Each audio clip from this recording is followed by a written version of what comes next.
नमस्कार। आज मैं फिर आपके सामने अपराध की एक और घटना लेकर आया हूँ। आज के अपराध की घटना भी मैं यहीं अहमदाबाद से आप तक पहुँचा रहा हूँ। आज के अपराध की घटना भी हालिया है, हाल फिलहाल की है। खंडवा जिले की है, राज्य है मध्य प्रदेश। बात 26 अप्रैल 2024 की है, यानी बिल्कुल हाल फिलहाल की है। 26 अप्रैल 2024 को वहाँ के एक अस्पताल में सुबह 6:35 पे 13 साल की एक बच्ची को बच्ची पैदा हुई। यानी 13 साल की एक माँ ने एक नवजात लड़की को जन्म दिया सुबह 6:53 पे।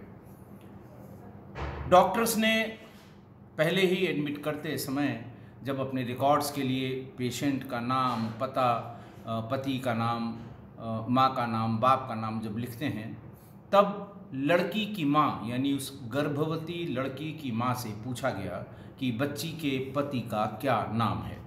माँ ने बताया कि इसकी शादी नहीं हुई है। तभी कुछ खटक, जैसे कहते हैं, कुछ खटका सा लग गया उसकी माँ को। लेकिन डॉक्टर्स के कहने के बाद उन्होंने उसकी सारी मेडिकल जांच से ये पता किया कि इसकी वास्तविक उम्र क्या हो सकती है।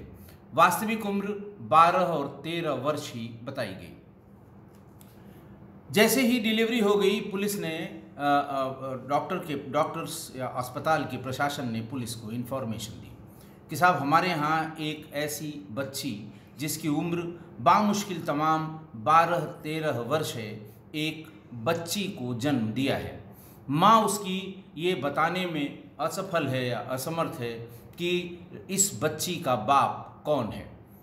इसमें कुछ गड़बड़ सी लग रही है, क्योंकि बच्ची को तो एसएनसीयू में रखा गया है, सीरियस जो इंक्यूबेटर होते हैं सीरियस पेशेंट्स के लिए। लेकिन माँ की हालत, जिस माँ ने इस बच्ची को जन्म दिया है, वो बहुत ही क्रिटिकल और सीरियस है। लिहाजा हम ये चाहते हैं कि एक बार इसका इन्वेस्टिगेशन हो जाए। बातचीत में उन्होंने ये भी बताया कि जो बच्ची यानी जो गर्भवती बच्ची को लेकर उसकी माँ आई थी, उसने ये भी कहा बच्ची के जन्म होने के बाद कि अगर अस्पताल इस बच्ची को ले ले और हमारी बिटिया ठीक हो जाए तो इस बच्ची को हम अस्पताल में दान करके यहाँ से चले जाएंगे। ये बात कुछ और कंफ्यूजिंग लग रही थी। इसी कंफ्यूजन की वजह से अस्पताल प्रशासन ने पुलिस को इन्फॉर्म करना जरूरी समझा। टीआई तुरंत अस्पताल पहुंच गए। उन्होंने उस 13 साल की गर्भवती जो भर्ती हुई थी और वर्तमान में एक बच्ची की माँ थी, उसकी माँ से बातचीत शुरू की।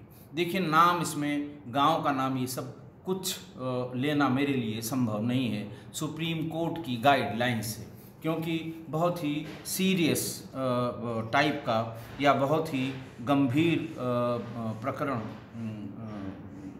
इस घटना का बहुत ही गंभीरता से लिया जाना बहुत ज़रूरी है।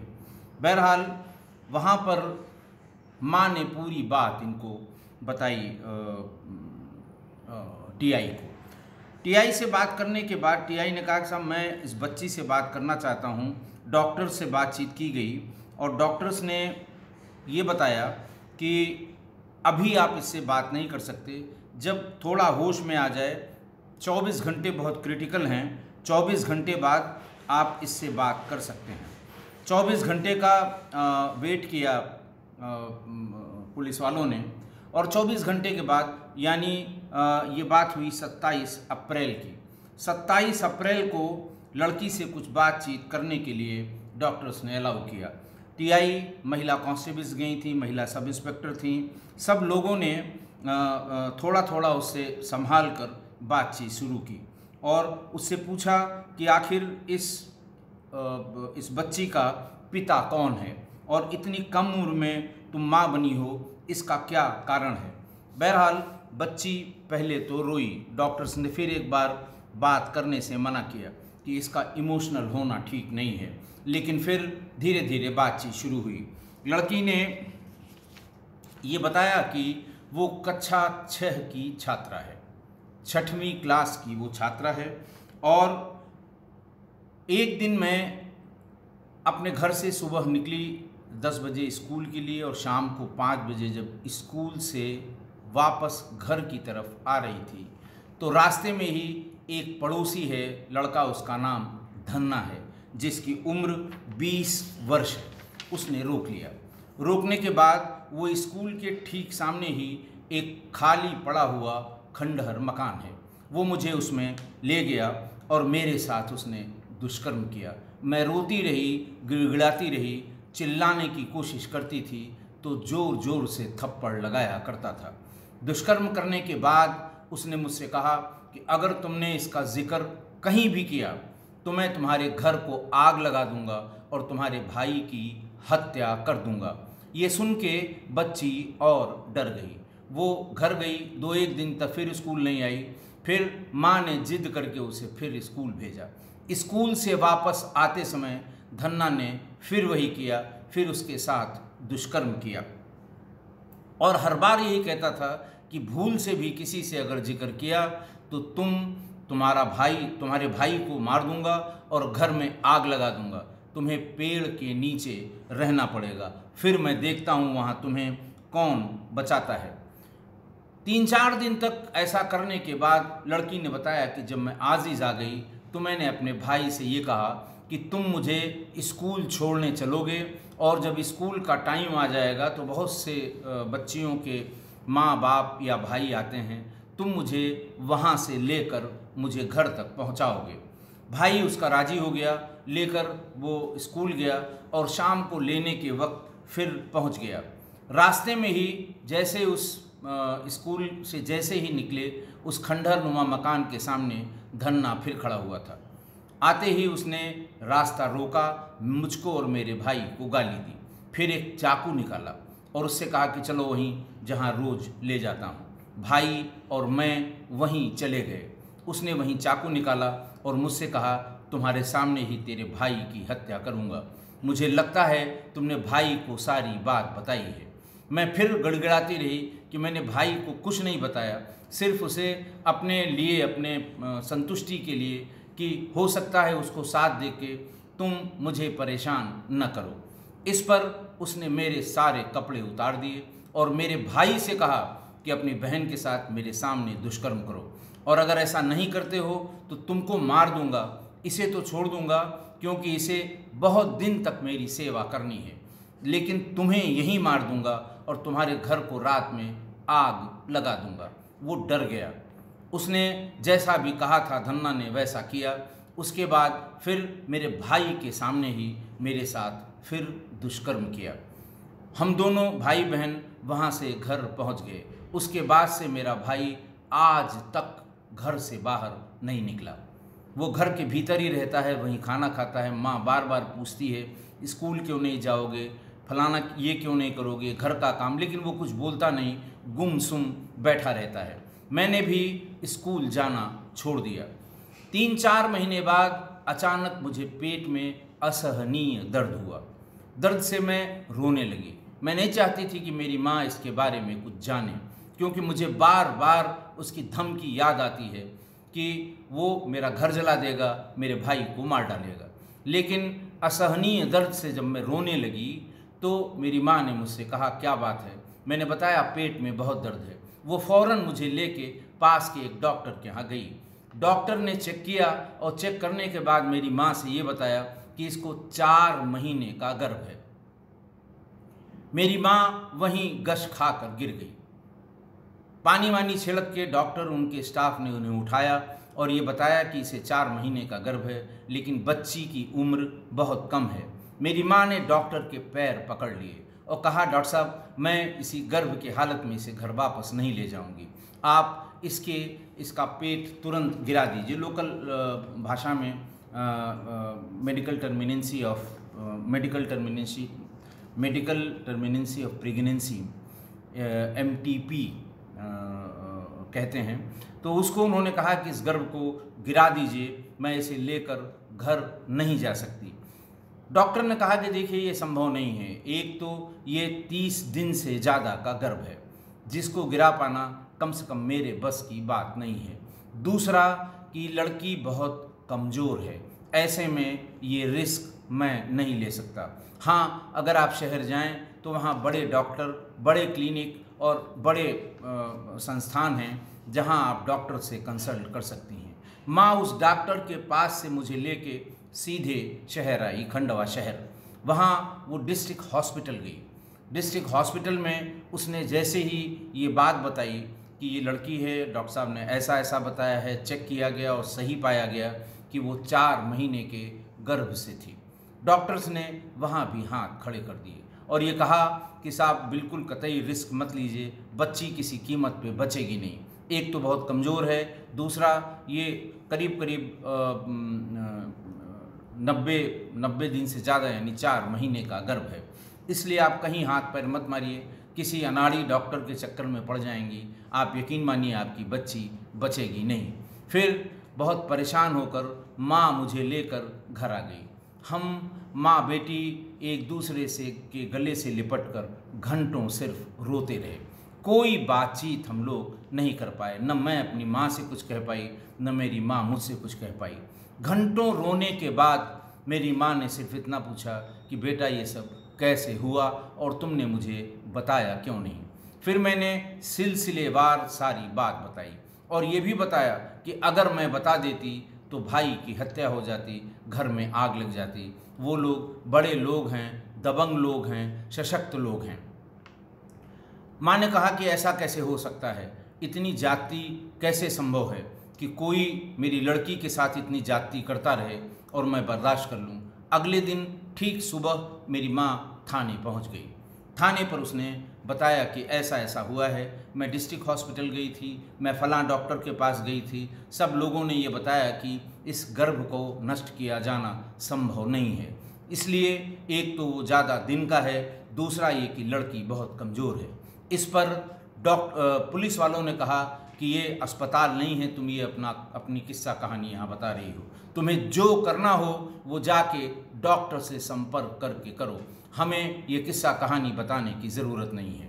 और दूसरा ये है, खूब सोच समझ कर तुम बात करना, क्योंकि जिन लोगों का नाम तुम ले रही हो उनसे निपट पाना या उनसे झगड़ा लेना ये तुम्हारे बस का बिल्कुल नहीं है।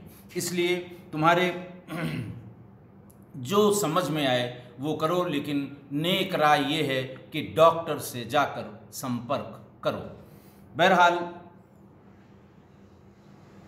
दोनों फिर माँ फिर वहाँ से रोते हुए घर आ गई। फिर घंटों वो मेरे साथ बैठ के रोती रही। फिर मैंने कहा कि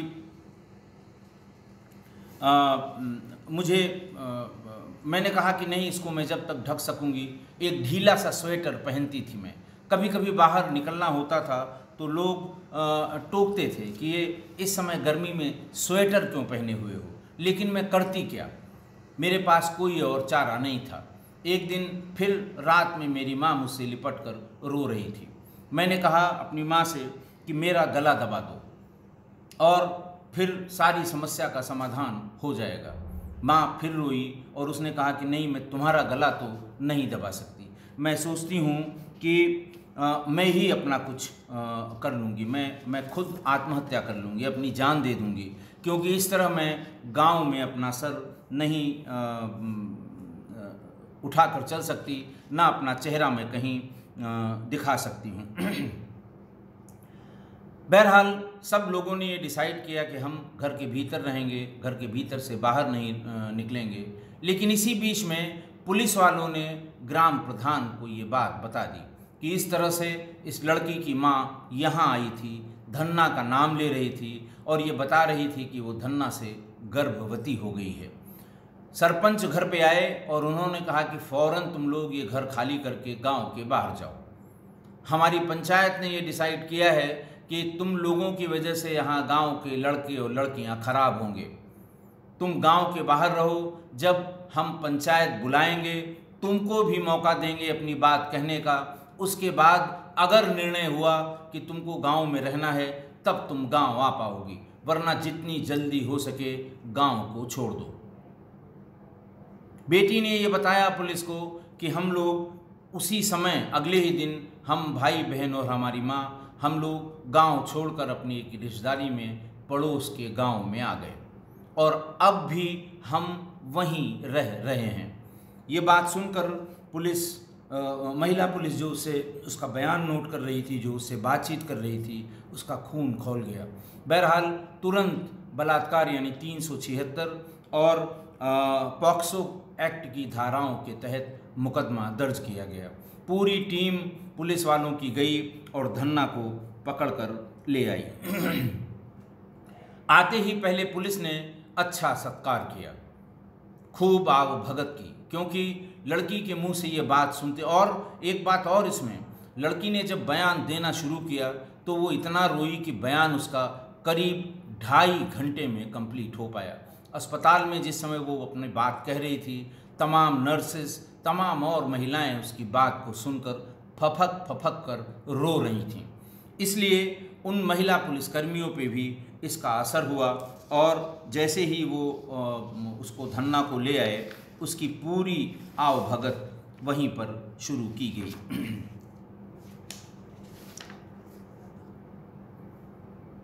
जब उसकी काफ़ी आवभगत हुई और उसने पूरा किस्सा बताया तो साथ साथ ये भी बताया कि साहब मेरा तो नहीं हो सकता, इसके भाई ने भी इसके साथ दुराचार किया है। पुलिस फौरन उसके भाई को भी गिरफ्तार करके ले आई। उससे पूछताछ हुई, उसने पूरा वाकया बताया, किस दिन की बात है, क्या बात हुई थी और कैसे उसके साथ दुराचार करने के लिए मेरे गर्दन पे चाकू रख के इसी धन्ना ने ऐसा किया था। बहरहाल पुलिस के लिए ये कठिन काम हो गया, ये कन्फ्यूज़न हो गया। जब भाई ने भी कहा कि हाँ मेरे अपनी सगी बहन के साथ मुझे इसने दुराचार करने के लिए कहा, वरना वो मेरा घर जला देता और मुझे मार देता। मेरी बहन बार बार कह रही थी जो कह रहा है वो कर डालो, नहीं तो किसी की जान नहीं बचेगी, हम इन लोगों से नहीं लड़ पाएंगे। अब पुलिस जब तक डीएनए टेस्ट न हो, और मैं बता चुका हूँ आपको डीएनए टेस्ट के रिज़ल्ट बहुत समय बाद आते हैं।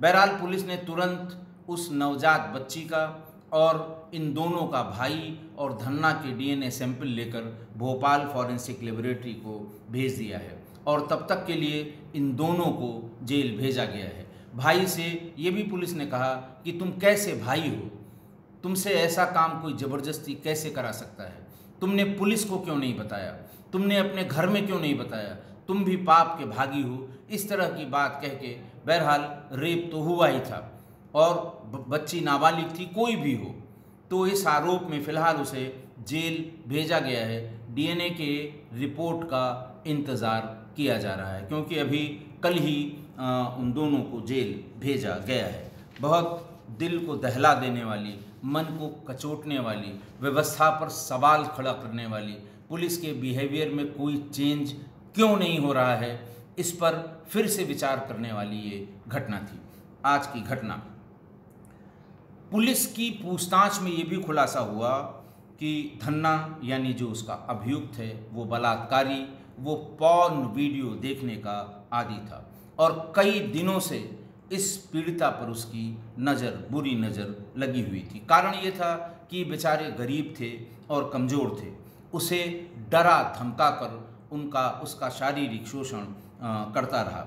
भाई को जब उसने साथ अपनी सेफ्टी के लिए, जब पीड़िता ने भाई को साथ ले जाने की कोशिश की कि हो सकता है भाई को साथ देखकर वो रास्ता न रोके या मेरे साथ यह न करे, तो भाई को भी साथ घसीट कर ले गया और भाई से ये दुष्कर्म कराया ताकि वो कहीं इस बात का जिक्र न करे। उसे शंका हो गई थी कि शायद भाई को इसने बता दिया है कि रास्ते में मेरे साथ ये धन्ना करता है, इसलिए वो उसके साथ भी उसने यही किया ताकि ये कहीं जिक्र न कर सके।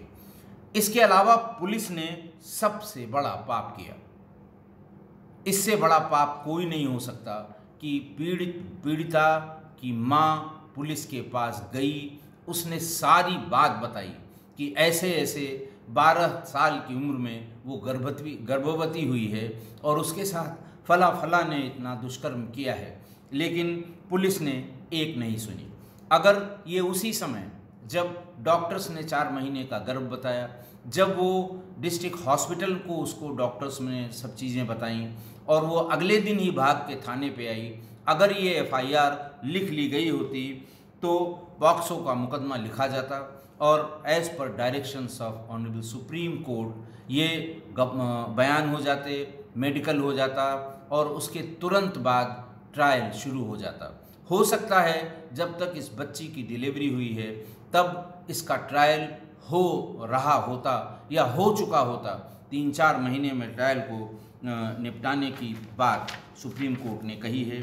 और ये भी हो सकता था कि इस बच्ची के होने तक उस बच्ची को जो माँ बनी थी उसको न्याय मिल जाता। पुलिस की इस लापरवाही कहें कि बहुत बड़ा पाप कहें, इसकी जांच सीनियर ऑफिसर्स को करानी चाहिए।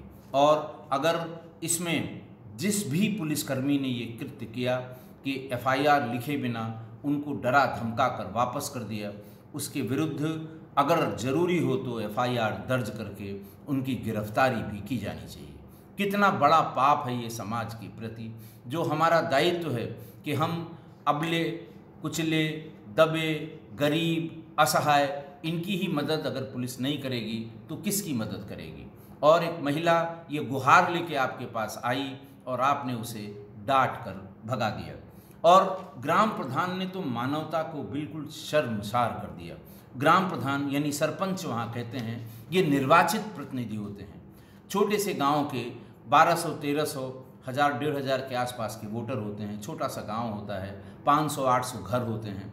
एक एक घर के बारे में और अपने वोटर्स के बारे में प्रधान या सरपंच जानता है। और शायद इसलिए कि हो सकता है इसके परिवार ने उसको वोट न दिया हो। और जैसे ही पुलिस वालों ने बताया कि धन्ना का नाम इसने लिया है और ये बताया है कि उसके साथ बलात्कार हुआ है, फ़ौरन उसके घर के दरवाजे पे दस्तक दी कि गांव छोड़कर चले जाओ, बजाय इसके कि चलो मेरे साथ। पुलिस क्यों नहीं एफआईआर दर्ज करेगी?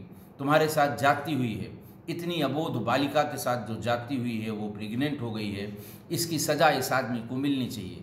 गांव समाज की इमरजेंसी बैठक करता, पंचायत करता और उन लोगों को जिनके ऊपर यह आरोप था उन्हें गांव से निकाल बाहर करता, बजाय इसके उसने पीड़िता और उसके परिवार को ही गांव से निकाल दिया।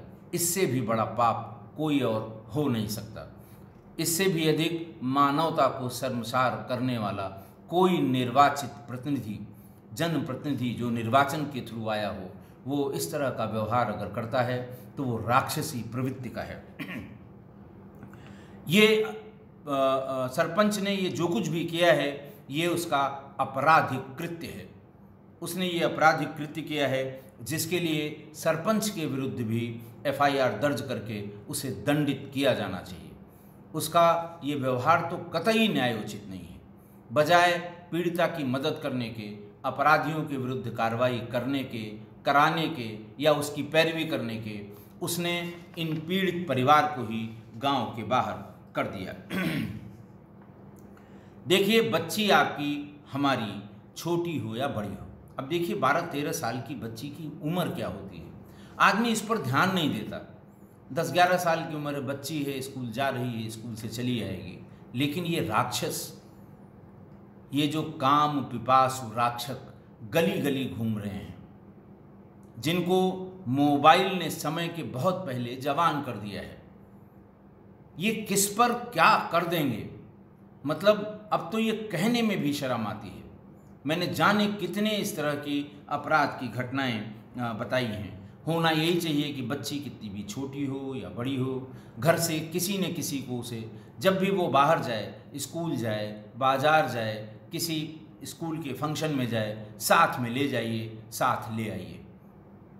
अगर ऐसा संभव नहीं है, आपके पास भी बहुत काम है, तो कम से कम हफ्ते 2 दिन में वो किसके साथ, देखिए अकेला कोई नहीं जाता, आसपास जो हम उम्र लड़कियां होंगी, साल भर सीनियर साल भर जूनियर, उन्हीं के साथ स्कूल जाती हैं। और झुंड में हमेशा इसीलिए लड़कियां चलती हैं, फीलिंग ऑफ इनसिक्योरिटी की वजह से, कि लोगों के साथ रहेंगी और बच्चियों के साथ रहेंगी तो शायद उन पर किसी की बुरी निगाह नहीं पड़ेगी, और अकेली रहेंगी तो इसकी संभावना ज़्यादा होती है। तो किन किन लड़कियों के या बच्चों के साथ वो जा रही हैं, किन के साथ वापस आ रही हैं, उनसे बातचीत करें, ताकि उनमें से कभी कभार फ़ोन करके ये पता लग जाए कि आज स्कूल कितने बजे छूटा था, बच्ची घर कितने बजे आई थी।